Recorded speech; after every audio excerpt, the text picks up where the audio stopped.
Good evening, everybody. I'm going to switch this to the desk cam. Switch that over, then we'll talk graphics. Boy, beautiful night out there again. Had a few meteors. We got the meteor shower coming up next week. I believe the 20th and 21st, the Oronid meteor shower. We've had a few fireball meteors the last few nights. Somebody said they saw one earlier this evening, just before 9 o'clock as well. So I saw a few meteors out there, more than I normally see during a meteor shower last night while relaxing after work in the hot tub.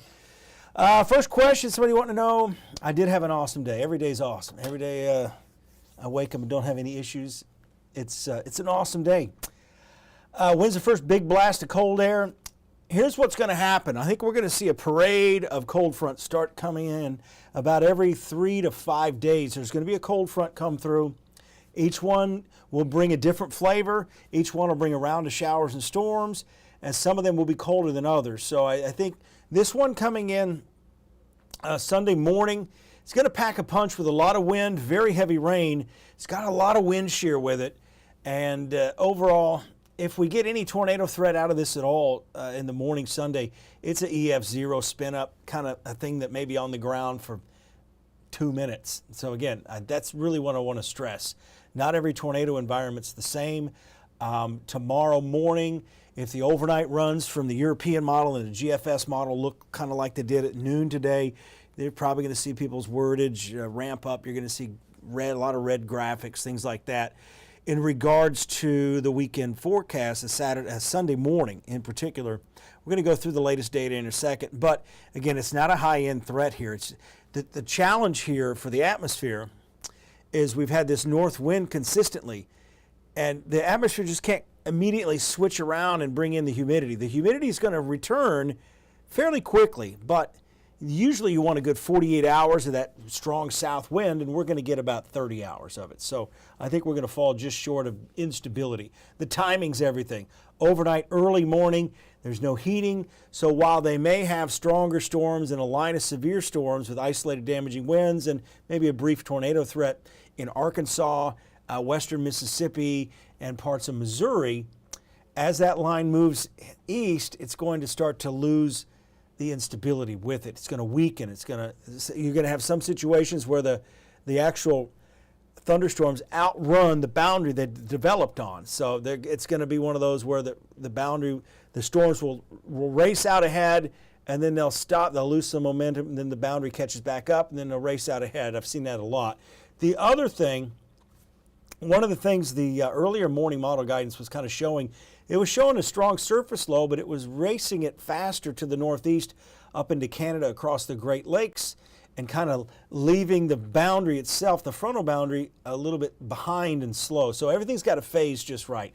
And that's why we can't give you that forecast that says from 5 a.m. to 8 a.m., from 9 a.m. to 10 a.m. kind of thing.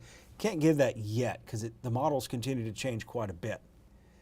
Let's watch for Vinemont tonight. Checking in from California. Well, your weather's definitely, you guys had a pretty good storm system out there, depending on where you are in California. I know Northern California, a lot of rain, a lot of snow in the mountains out there. That disturbance moves into the upper Midwest in the next 24 hours. Yeah, I'll make sure you get graphics tonight, Jameson. Thanks for keeping me honest on that. All right, speaking of which, let's get to it. Let's talk about those weather graphics. Parkway's quiet tonight. Nice and cool out there. I had someone ask me why it's been so clear the last 3 days, no clouds at all. It's because of the area high pressure, and the air is dry from the ground all the way up. So what's going to start happening as we kind of focus out west, speaking of California, let's head out that way. That storm's no longer there. It's over in Nevada, Salt Lake City, Park City, Utah, the ski resorts there, Deer Valley, all getting some good snow tonight. The Wasatch Front Range. I actually lived in Salt Lake City for 6 months when I first got into weather. In fact, I was a consulting meteorologist. I don't know how good of a consultant I was since I just got out of college. But again, that lasted 6 months. I just didn't like it. I didn't like it out there. Of course, I was making $15,000 a year and I could not afford to live in Salt Lake City. So that's why I lived there 6 months. So then I roofed houses for about 3 months, and then I started TV. Anyway, the rest is history.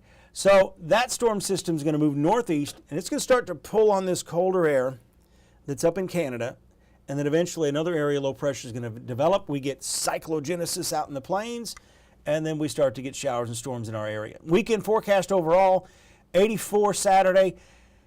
I don't think we'll see any. The way it looks now, I don't think it's going to rain at all Saturday. These storms may not move in until after 4 or 5 o'clock in the morning, and I'll show you the latest data in a second, and that's what we're trying to figure out, the timing. Hello, Mia. Oh, Amber's going to be camping in DeKalb County Saturday night. Saturday night's going to be okay. It's the morning. It's probably 8 a.m., and I'll show you the latest data. And that's the thing we tell you to check back because we don't know exactly the timing yet. And I still think I won't have a real good idea on the timing even tomorrow evening until after tomorrow night's model runs go through. That's when the high resolution guidance gets in. So thunderstorms Sunday morning, they should be gone by noon. It's trending a little bit better for Talladega. I think they may get the race in. That may be a little rain delay down in Talladega. But again, if you're camping, you want to keep an eye on the weather.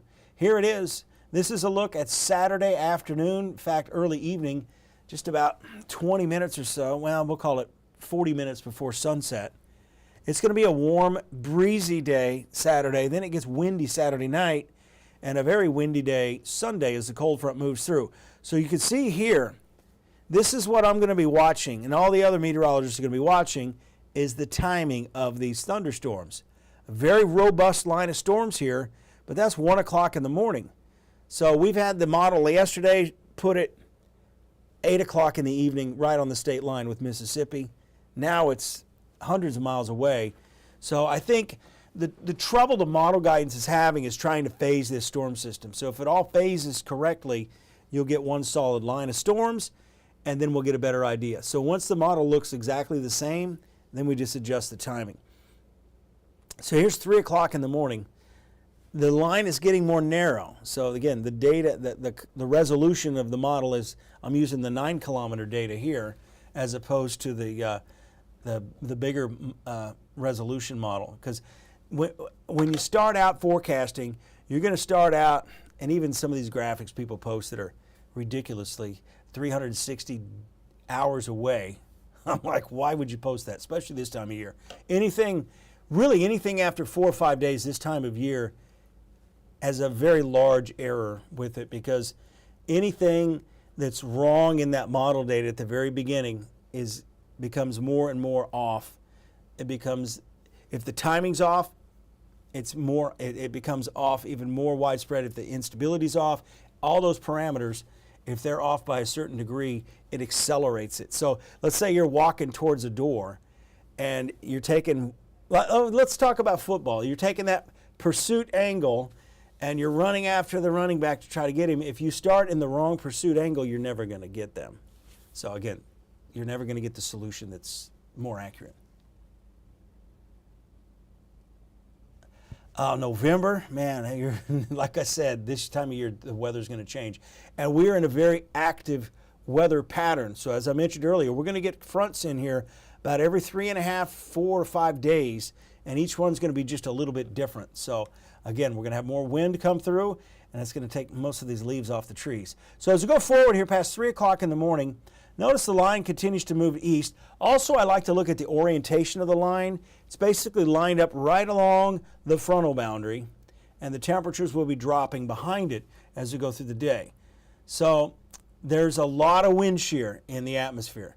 The low-level helicity is very high, but there's no buoyancy. Think of buoyancy. I talked to the group of 6th graders yesterday. When you have unstable air, it's like when you're in a swimming pool and you fill your lungs with oxygen, you float.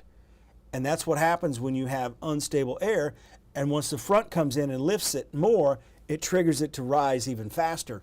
But if you let all the air out of your lungs, you sink. So that's what the air is doing when it's not unstable. It's not even close to being unstable in some cases in the model guidance I've looked at. So again, it's hard to get it to rise. So if you can't get this air to rise rapidly, all that wind shear and spin doesn't really do any work. So it's basically there, and we're not using it. And then that's good, because we don't really want to use that wind shear ever. But when the atmosphere is really unstable, you got a lot of wind shear, it's going to work. So again, it's like making cookies. If you don't have all the ingredients, and your neighbor doesn't have a cup of sugar you can borrow, you're probably not going to get severe weather. So we're going to watch this. If the model trends continue the way they do here, we'll probably go first alert weather day for Sunday morning. I think it'll be inevitable, and it's going to be mainly for high winds, heavy rain as it comes through, and that EF0 2-minute tornado. I'm going to start calling them that now. So here's your river and run forecast. Looking good out there in the morning. No issues at all. 70 degrees at 9 a.m. The winds will start gusting at about 15 to 20 miles an hour by noon. As far as tomorrow goes, a beautiful day tomorrow. And each day gets progressively a little warmer with a little bit more humidity. Now tomorrow you might start to see the jet aircraft as they come by. You might see contrails come out, because that's an indication of the low-level moisture returning at the mid-levels. And that's usually where it returns first. So if we don't get that tomorrow, we're definitely going to get it Friday. So the moisture comes back sometimes in the mid-levels first, and you can see a ring around the moon, things like that. And by the way, I saw reports of a balloon that was in the air right after sunset. And I got reports out of Scottsboro and DeKalb County, and somebody had looked it up, and it was just a balloon. I don't think it was a weather balloon. I don't know. I don't think it was a spy balloon, but it was up 60,000 feet, so it was up there doing some kind of research. So that's what that was from what I'm hearing. Let's talk 10-day forecast. Then we'll run a commercial break, and then I'll get ready for that 10 o'clock news. 84. I do know for certain it's going to be warmer than normal all the way through Saturday. I'm getting more confidence in the fact we may not see any rain at all Saturday, even Saturday night. Rain may not move in until 4 o'clock in the morning Sunday with scattered showers and storms. And I tell you, I really hope it waits until 4 a.m. because I'm going to have Eric Burke come in here. He's working Sunday morning. He'll be able to track those storms for you coming in through here, because Saturday's going to be a long day. Got Liz Hurley ribbon run. Going to have football going on. So again, the worst thing about some of these fall cold fronts is we get our storms in the middle of the night. Now again, if it's a higher end threat, of course, I'll be here. No doubt about it. Yep, you're right about that, Adam. When those leaves fall out there, when it's raining, the roads get slicker. It's hard to stop. It's hard to accelerate. So those are things you have to consider. Plus, we haven't had rain for a while, and there's a lot of grime that gets on those roads. And these roads around here, I've never seen anything.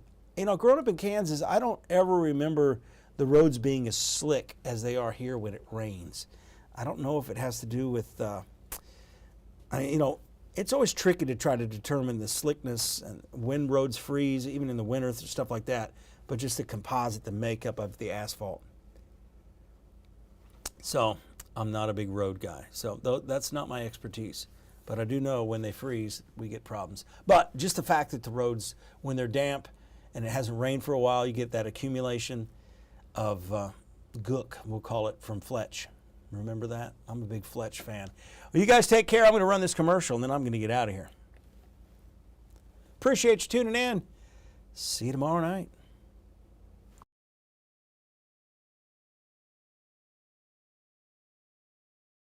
Oh, and by the way, we're not going to be right back.